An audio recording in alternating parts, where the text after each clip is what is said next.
El asesinato de Fernando Martín Gómez. Bullrich y Milei necesitaban un muerto. Los hechos. El asesinato en Aguas Blancas de Fernando Martín Gómez, de 27 años, y padre de 3 hijos, de 1, 3 y 6 años de edad, que compartía una casa humilde en el barrio Libertad con 12 personas, era una necesidad de la política del gobierno. Aguas Blancas, a 50 kilómetros al norte de la ciudad de Orán, es un paso internacional con una pequeña población que vive del tránsito de frontera con Bolivia. El consumo de hojas de coca es legal en Argentina por la ley 23.737, que en su artículo 15 establece que la tenencia y el consumo de hojas de coca en su estado natural destinado a la práctica del coqueo o masticación o a su empleo como infusión no será considerada como consumo de estupefacientes. Porque, como explicaba muy didácticamente un habitante de la zona, decir que coquear es consumir cocaína es lo mismo que decir que comer uva es tomar vino. Claro. Es exacto, es muy análogo, es exacta buena analogía. O sea que coquear no es tomar cocaína, bien. Y vender hoja de coca no es traficar cocaína. Bien, en la madrugada del 18 de diciembre, mientras las habituales columnas de coqueros o chancheros y ropero, es decir, bagallero, a todo bagallero, se desplazaban hacia Bolivia, varios para traer hojas de coca, porque uno traen ropa, bueno, todo lo que se puede traer. Remarquemos eso, ¿no? Que es una actividad habitual, ¿no? Habitual, que es conocida y se sabe que la población de la zona vive de eso, exactamente. Miles. Varios para traer hojas de coca, los minicomerciantes fueron atacados con armas de fuego por efectivo del puesto 28 de Gendarmería, ubicado en la Ruta 50, que realizaban un operativo de control en el marco del llamado Plan Güemes. Plan Güemes, retengamos. Sí, sí, sí. ¿Ok? Pues no es que nosotros hacemos esta afirmación en balde, sino que atamos los cabos. Plan Güemes, que ahora vamos a explicar qué es. Los uniformados reprimieron a los pasadores de hoja de coca, que en principio se dispersaron, pero luego, al advertir el asesinato de Gómez y que había varios heridos, reaccionaron tirando piedras acompañados por otros trabajadores y vecinos, con cortes de ruta en Orán y en los puestos fronterizos. Entre las 10 y las 13, la Gendarmería ingresó al barrio Caballito de Orán, de donde son buena parte de las víctimas, recibiendo una tenaz resistencia y repudio de los vecinos. Al menos hubo un muerto, Fernando Martín Gómez, y 3 heridos de bala en estado grave. Tras la represión, en la noche en el Hospital San Vicente de Paúl de Orán se contaban unos 25 heridos. En el detalle se indicó que un herido con bala en el abdomen escapó antes de ser identificado. Otro herido en la misma situación fue operado y está en recuperación. Hay una persona con una bala en la cabeza que está en terapia intensiva y con respirador artificial. Esos son los 3 más de graves. Gravedad. Volvamos a destacar eso, ¿no? O sea, la Gendarmería disparó con armas de fuego. Sí, sí. Contra gente que estaba cargando bolsas. Y que la máxima defensa fue tirar piedras para tratar de escapar. Son 5 los heridos con traumatismos oculares, que le afectaron los ojos. Exacto. Que fueron derivados al Hospital San Bernardo de la ciudad de Salta para su atención. Otro herido tiene fractura de cráneo, grave también, sí, y se encuentran estables estable, pero en terapia intensiva. Sí, son lesiones internas que hay que ver cómo evoluciona. O sea que son con más de 10 heridos graves, porque los de los ojos... No, y andás a ver. Además, 13 gendarmes y 3 policías sufrieron traumatismo. Solo 2 quedaron en observación. Bueno, piedrazos, ¿no? Claro. O sea, lo que puede hacer un piedrazo. A Fernando, en una zona donde las fuentes de trabajo son limitadas, el paso de las hojas de coca, además de otras mercaderías, era la actividad que le permitía llevar un ingreso para su familia, como miles. Claro.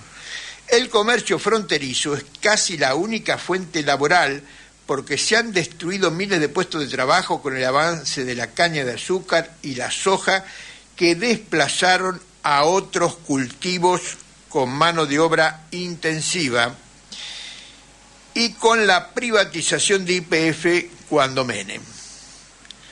Por lo que se tiene que... Esto opino yo. Por lo tanto, se tiene que aprobar una ley que regule la importación y comercialización, es decir, el bagalleo, de las hojas de coca, porque aunque no mueven un volumen como el de la droga, esto es muy importante, representa una considerable cantidad de dinero. Aparte de la droga, que ya está copada por los poderes políticos y económicos. Y que no la controla nadie, ¿no? No. Pasa. Ahí no fue. Eso pasa, ahí no pasó. Ahí no fue Bullrich. Fue al comercio minorista. El asesinato se dio porque los capitalistas, con el apoyo de los gobiernos nacional y provincial de Bullrich y Sáenz, se quieren apropiar del trabajo de los bagalleros. Diariamente, unos 7.000 trabajadores van a la frontera a ganarse el pan trayendo todo tipo de mercadería. Vuelvo a decir, no es la droga, es un comercio que sería lícito, pero que da mucha plata. Y también se quieren quedar con ese rubro los capitalistas. Por supuesto. Además del hecho a nivel de impacto mediático, ¿no? Las tropas nos defienden. Bueno, que claro. Ese es el eslogan, ¿no? ¿Qué dijeron los familiares?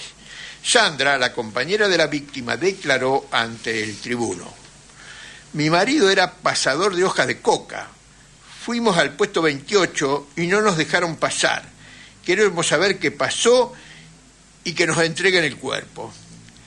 Mientras su cuñada, esto era inmediatamente, son claro. Declaraciones inmediatas. Mientras su cuñada Gabriela decía: lo único que quiero es justicia, porque dicen que es cabecilla de los narcos, que mataron a un narco. Él trabajaba con coca y cigarrillos. Y agregó: ellos dicen que tenía droga. Yo quisiera que filmen en la casa donde vivía el supuestamente cabecilla narco, porque así no vive un narco, con piso de tierra y sin techo. Y continuó, con lo que cualquiera sabe, aún sin conocer esta zona del trópico de Capricornio, no todo el mundo trabaja con esa maldita droga. Hay gente honesta aquí, es lo que está diciendo, claro. Y a esa gente honesta es la que fueron a atacar. Claro. Sus familiares reclamaron justicia y culparon a la ministra Patricia Bullrich y al Plan Güemes, que supuestamente tiene como objetivo combatir el narcotráfico. El Plan Güemes. Bullrich y el gobernador Sáenz habían lanzado 9 días antes, con bombos y platillos, el Plan Güemes. La página del gobierno nacional el 9 de diciembre titulaba: Fronteras blindadas. Patricia Bullrich lanzó el Plan Güemes en Salta y dijo: vinimos a decirle basta al narcotráfico, al sicariato y a los caminos fronterizos sin control. Lejos de combatir narcotraficante, la represión respondió al matonaje de la ministra Bullrich, que así elogió a sus hombres. Nuestros efectivos son de primera línea, de defensa contra el narco, son la primera línea de defensa contra el narcotráfico, ni tampoco fue un operativo para combatir el delito, como dijo el gobernador Sáenz, quien afirmó que es un día importante para Salta y para todo el norte argentino, no solo porque es la primera vez que tenemos prefectura, sino que además las fuerzas federales y la policía de Salta contarán con recursos y la tecnología necesaria. No para combatir el narcotráfico, sino para perseguir a los pequeños comerciantes. Y para demostrar su eficiencia, el plan necesitaba un muerto. Análisis político. Resumen latinoamericano va al hueso cuando sostienen que Salta está caracterizada por especialistas como un estado narco. Está preso y condenado el ex juez federal Reynoso del distrito Orán y otros 3 jueces acaban de ser destituidos. Lo mismo que el intendente de Aguas Blancas. En todos los casos por complicidad con el narcotráfico. En lo que va del año, camionetas policiales, patrulleros y ambulancias han sido el instrumento de enormes traslados de cocaína, no heridos, cocaína, ambulancias, claro, patrulleros y camionetas policiales. En el juicio por el asesinato de Darío Monjes aparecen claros vínculos de los narcos con funcionarios del actual gobierno. A los responsables del narcotráfico hay que encontrarlos desarmando el entramado de complicidad del poder político y de las instituciones del Estado, no militarizando la frontera para terminar asesinando a trabajadores empobrecidos. Ahí termina la cita del resumen latinoamericano. Además, los narcos son los que se beneficiaron con el blanqueo de capitales, del que hemos hablado. Claro, hace muy poquito, claro. ¿Quién blanquea? El que negrió antes. Claro. ¿De dónde? Buena parte. Nadie pide explicación y después se borran los registros. Y todo contento porque blanquearon y que andás a saber qué van a hacer. Exacto. Que fue promovido por el gobierno de Milei. A los narcos lejos, habría que decirle, como dice Milei, che, Milei, al final sos el jefe narco, te vamos a combatir por jefe narco. A los narcos, lejos de perseguirlos, el gobierno les provee beneficios. Ahora viene otro razonamiento que, como no está muy instalado, hago esto para llamar la atención. Bien. Amnistía Internacional informó que en el primer año de Milei fueron contabilizados 1.155 heridos. Un montón.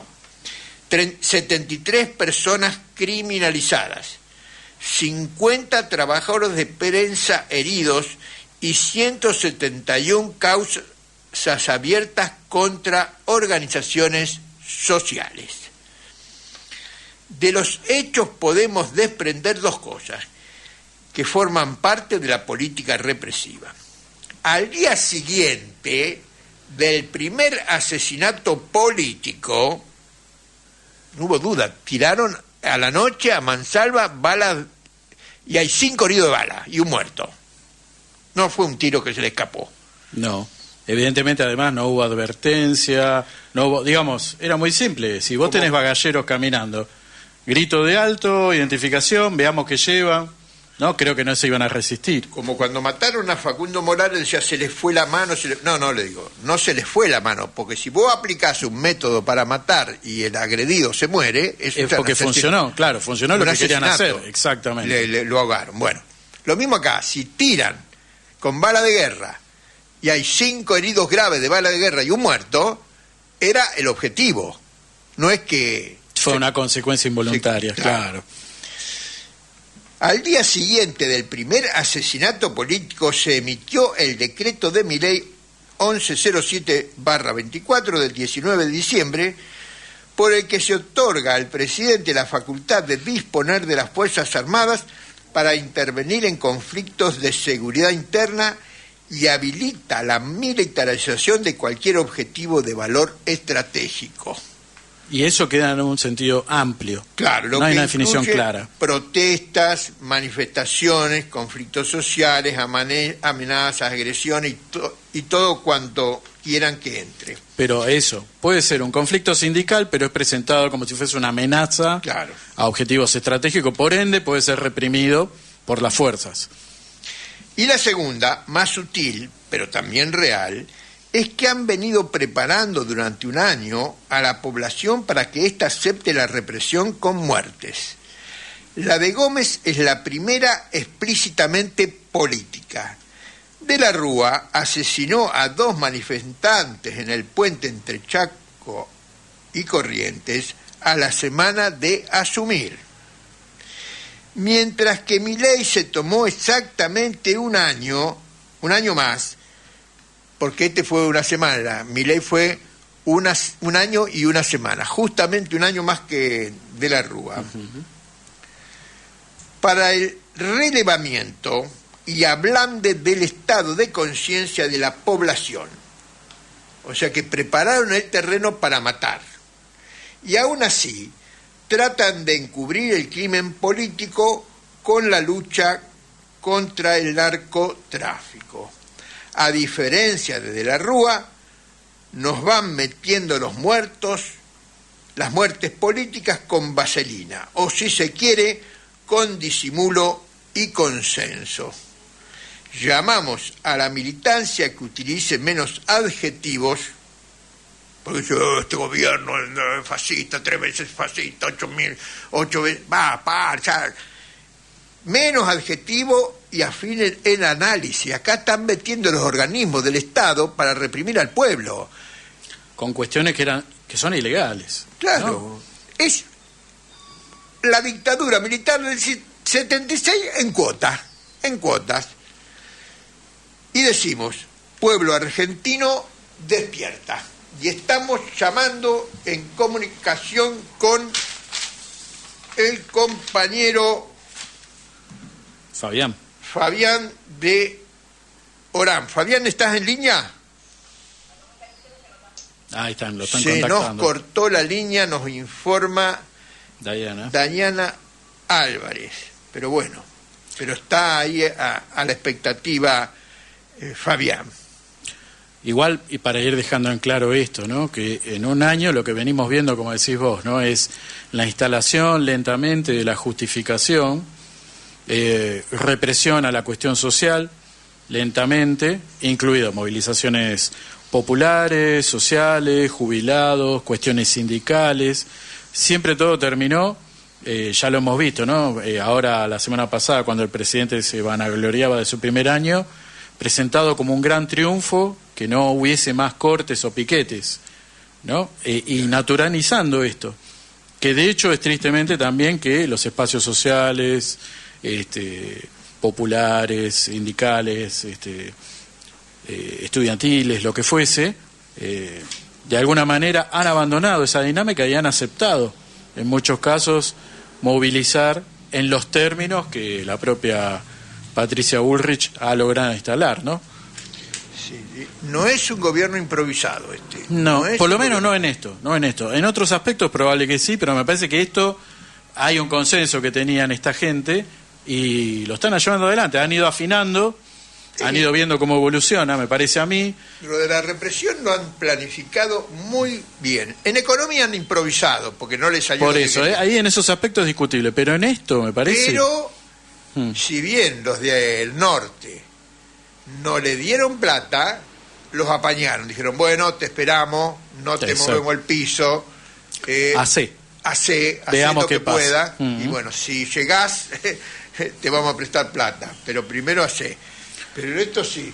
Pero no yo creo que eso, bueno, el compañero todavía no lo estamos pudiendo localizar.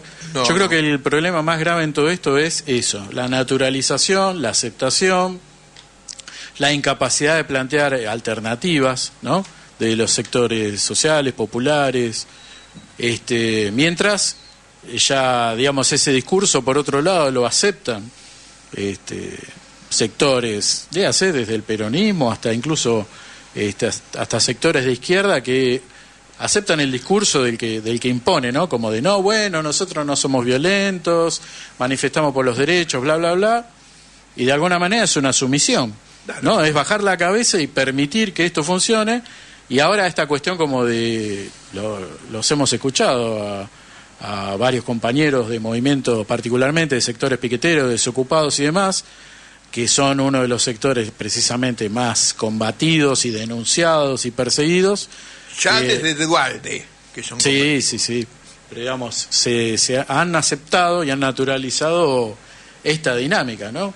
De vivir bajando la cabeza. Ojo, también es por imposibilidad, porque también hay una, me parece a mí, como una soltada de mano general de ciertos sectores políticos, y donde, bueno, los sectores quedan solos. Claro, los sectores... Sí.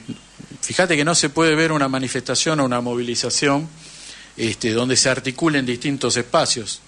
Digo, cada vez que hubo intento de que, por ejemplo, no sé, coincidan sectores, por mencionar solo algunos, sea universitarios con espacios sindicales, o sea, no sé, jubilados con otros sectores a nivel de desocupados y demás, en general no se ha podido articular.